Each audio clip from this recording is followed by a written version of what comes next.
Hello, everyone. Welcome to Minnesota Sports HQ. I'm Ben, and welcome to another Vikings preview. This one is for week 2, and this one is going to be up a little late. It should be up Saturday afternoon, but that's a good thing because we got a huge indication of whether Aaron Rodgers would play on Saturday. So, you know, maybe it was a good thing I waited. Um, So let's get straight in with the injury report. The Vikings are only missing Pat Elflein.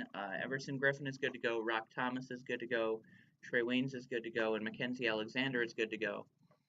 As far as the Packers, Devontae Adams is questionable to play. And then obviously Rodgers is still questionable, but Mike McCarthy said that if he practiced Saturday, he would play on Sunday, and he was at practice this morning. So Aaron Rodgers will be playing.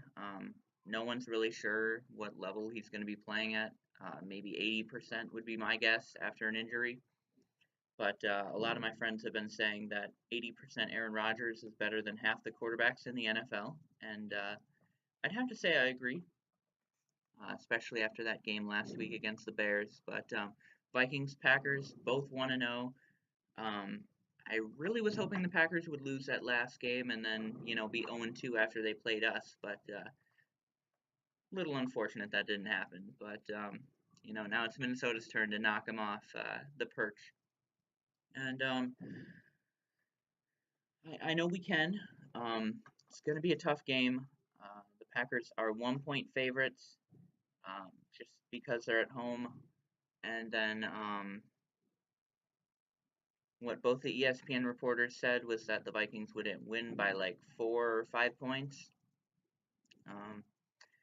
And, I tend to agree somewhere around that range, maybe by a touchdown or something. Obviously, it's a rivalry game. The Packers give us a lot of trouble quite often, but Kirk Cousins looked really good last week. Delvin Cook looked really good last week. He's only going to improve.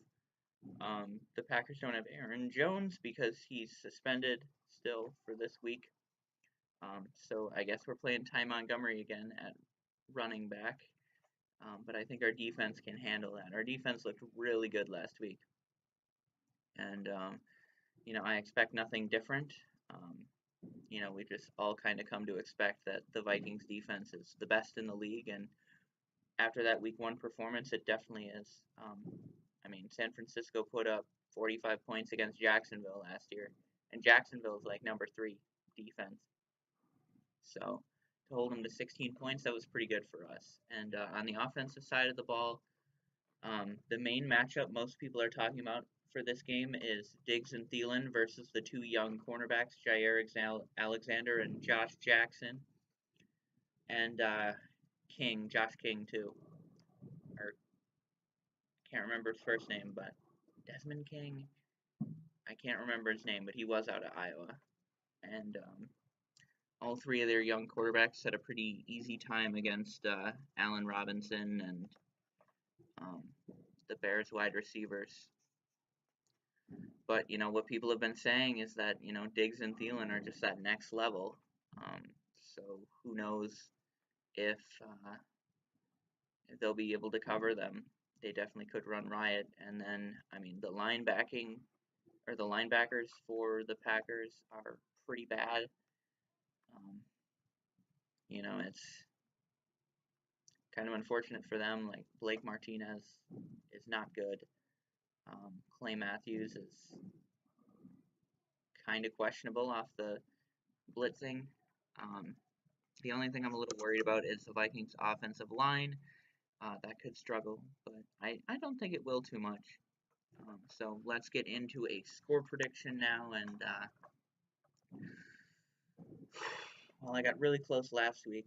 I said 24-12, and it was 24-16. So, pressure's on to keep going. I'm going to say 27-21.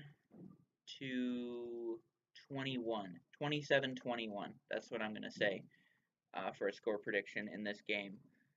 I think the Vikings will come out to an early lead and kind of play conservative defense and allow the Packers to get a few touchdowns. But when it matters most, the Vikings take the win and moving on to week 3 undefeated.